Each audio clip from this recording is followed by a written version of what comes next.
continue.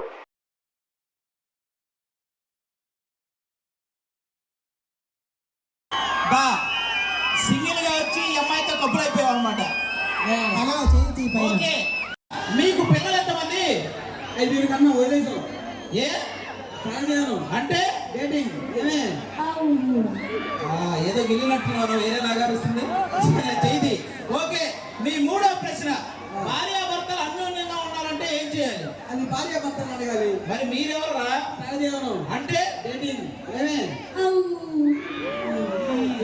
చిన్న శ్మశానం దాకా వెళ్ళి వచ్చింది అమ్మాయి.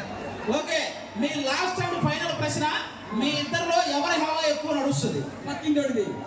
పక్కింటోడిది నడవడం ఏంట్రా? అది సహజీవనం. అంటే చెప్పలేవు. ఎవర్రా మీరు? నేనేదో పద్ధతిగా పెళ్లి చేసుకున్న కప్పులు రమ్మంటే మీరు వచ్చారు. ఎలానే మీ వద్దా? మీరొద్దు, మీరు డేటింగ్ కావాలిరా. డేటింగ్ చేసి యూట్యూబ్ లో పెట్టండి, మంచి రేటింగ్ వస్తుంది. ఓకే, ఇప్పుడు సెకండ్ కప్పులు రాబోతుంది. నాకు తెలిసిందే బెంచ్ కప్పులు, ఎందుకంటే ఆ ముసలిదానికేమో వినపడదు, ముసలోడికేమో మాటలు రావు. అలాంటి జంట 60 సంవత్సరాలు కలిసి ఉందంటే మామూలు జంట కాదు. రండి రండి.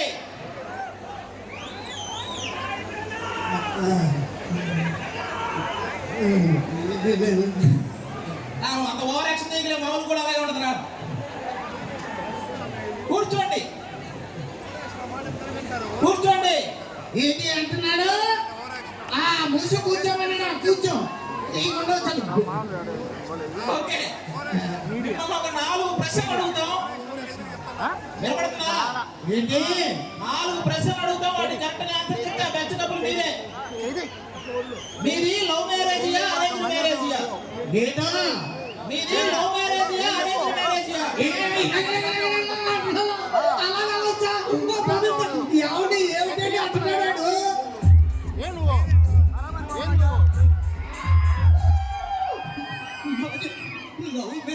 అరేంజ్ మ్యారేజ్ అని అడిగేవా నాయన? ఏంటి అందులో అంత అర్థం ఉందా? నేను కలిసి గీ పెట్టిన అర్థం కాలేదు. వాడు 3 సార్లు పిండి పిసి చపాతి అంటే అర్థం అయిపోయింది నీకు. ఓకే, మీ రెండో ప్రశ్న, మీకు పిల్లలు ఎంతమంది? ఓపడానికి నా దగ్గర మట్లు ఊడిపోయి ఏడుతుంది. నీకు 30 ఇంటలాగా 70 ఆవిడ ఏమిటంటే అంటున్నాడు.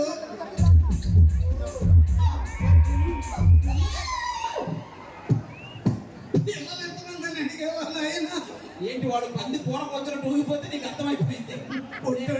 పొట్టుడే కానీ గట్టోడే. రాత్రి స్టేజీ మీద డాన్స్, పగల ఇంట్లో డాన్స్. 14 మంది. 14 మంది అందరూ పొడుగుగానే పుట్టారు. ఎప్పుడు పుట్టారు. ఓకే, కూర్చో. మీ మూడో ప్రశ్న, కూర్చోనే. భార్యాభర్తలు అన్యోన్యంగా ఉండాలంటే ఏం చేయాలి? ఏంటి అన్యోన్యం? ఏంటి? అదే అక్కడ రోడ్లన్నీ కాల్చి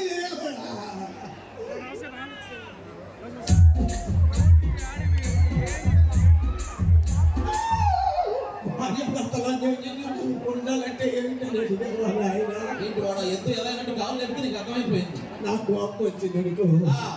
ఆడు సైలెన్స్ గా ఉంటాడు. అబ్బో, ఆడికి కోపం వచ్చిందనుకో ఆడే సైలెన్స్ గా ఉంటాడు. కూర్చో. నీ దెబ్బకు మేమే సైలెంట్ గా ఉంటాం, ఆడి దేవతలే. కానీ లాస్ట్ అండ్ ఫైనల్ ప్రశ్న, మీ ఇద్దరిలో ఎవరి హవా ఎక్కువ నడుస్తుంది? ఏంటి హవా? ఏంటి అంటాడు? ఏమిటంటే అంటున్నాడు ఆడు.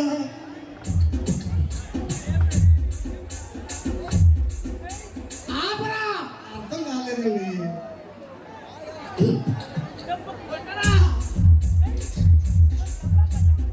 అర్థం కాలేదండి.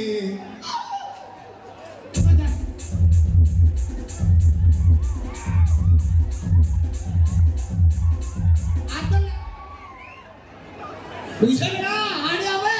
ఇప్పుడు మీరు ఇక్కడి నుంచి వెళ్ళలేదేమో, నా హవా నడుస్తుంది. ఇక పదండి, నేను కప్పేదే ఒకేస్తారు. మీకు ఏమి ఇవ్వరు. ఏంటి ఏది? లాస్ట్ అండ్ ఫైనల్ కప్పులు రాబోతుంది. ఖచ్చితంగా అదే బెంచ్ కప్పులు. వాళ్ళిద్దరు వచ్చాడు. ఏంట్రా ఇది? నువ్వు వెళ్ళొచ్చు కదా. లోపల పెట్టద్ది. లోపల ఎక్కడి నుంచి వచ్చి? ఇటు పక్కన మగవాళ్ళు ఉన్నారా? కూర్చో. ఏమండి, కొత్తగా పెళ్ళైన జంట కొంచెం ముద్దు ముద్దుపాలు ఉంటాయి, ఎందుకంటే అలాగా? కూర్చోండి. ఏమండి, మీ ఆవిడ హైదరాబాద్ లోనే కారు బస్సు అవసరం లేదనుకుంటా. ఫ్యాన్ 5లో పెడితే హైదరాబాద్ లేదా ఉంది. ప్రశ్నలు అడుగుతాం, కరెక్ట్ గా ఆన్సర్ చెప్పండి. అడగండి. మీది లవ్ మ్యారేజ్ అరేంజ్ మ్యారేజ్? నువ్వు చెప్పు. నువ్వు చెప్పొచ్చు కదరా. నువ్వు చెప్పరా. చెప్పురా. నువ్వు చెప్పరా. నువ్వు చెప్పురా. పని చేయరా, పెట్టుకోలే కిందకి. ఇంత సిగ్గుపడుతున్నారంటే ఖచ్చితంగా మీది అరేంజ్ మ్యారేజ్ నాకు అర్థమైంది. ఓకే. మీ రెండో ప్రశ్న, ఆ. మీకు పిల్లలు ఎంతమంది? ఏంట్రా ప్యాంట్లో బల్లి ఏమన్నా పోయింది, ప్రాబ్లం ఏంటి ఇది? నువ్వు చెప్పు. ఇదేంటి ఇక్కడ ద్రౌపదిలా పడిపోయింది? కొండ మీద దూకింది అడు గురువేంటి అన్నాడు. ఆ, నువ్వు చెప్పొచ్చు కదా. నువ్వు చెప్పొచ్చు కదా. నువ్వు చెప్పొచ్చు కదా. నువ్వే చెప్పొచ్చు కదా. నాకు అర్థమైంది. నేను పిల్లలు అనగానే నువ్వు అన్నవరం భీమవరం అర్థమైంది. మీ ఇద్దరి మధ్య ఏమీ జరగలేదు. ఇంకా కూర్చో. మీ మూడో ప్రశ్న, మర్యాదగా కదలకుండా ఇక్కడే కూర్చొని చెప్పండి. ఓకే. భార్య భర్తలు అన్యోన్యంగా ఉండాలంటే ఏం చేయాలి? నువ్వు చెప్పు. నేను చెప్పు. నువ్వే చెప్పు. ఎవరో ఎక్కడ కూర్చున్నావు? నువ్వు చెప్పొచ్చు కదా. ఎవరో ఒకరు చెప్పండి రా. అది చెప్పిందండి. చెప్తానండి. నువ్వు చెప్పు. ఇప్పుడు కొడతా ఇంకోసారి చెప్పన్నారంట. లాస్ట్ అండ్ ఫైనల్ ప్రశ్న, మర్యాద ఇక్కడే. మీ ఇద్దరిలో ఎవరి హవా ఎక్కువ నడుస్తుంది? నువ్వు చెప్పు. నువ్వు చెప్పొచ్చు కదా. నువ్వు చెప్పు. కరెక్ట్ గా దొరికారు, పోలీసులకి ఇద్దరిని పట్టుకొని వెళ్తారు. అమ్మో. నన్ను తీసి- మర్యాద ఎవరో ఒకరు చెప్పండి. చెప్పు. నువ్వు చెప్పు. నువ్వు చెప్పు. ఇలా ఇక్కడైతే. నువ్వు వెళ్ళొచ్చు కదా. నువ్వు వెళ్ళొచ్చు కదా. నువ్వే thank you so much. Next మా పండుగ డ్యాన్స్ మళ్ళీ రాబోతుంది. మీ అందరూ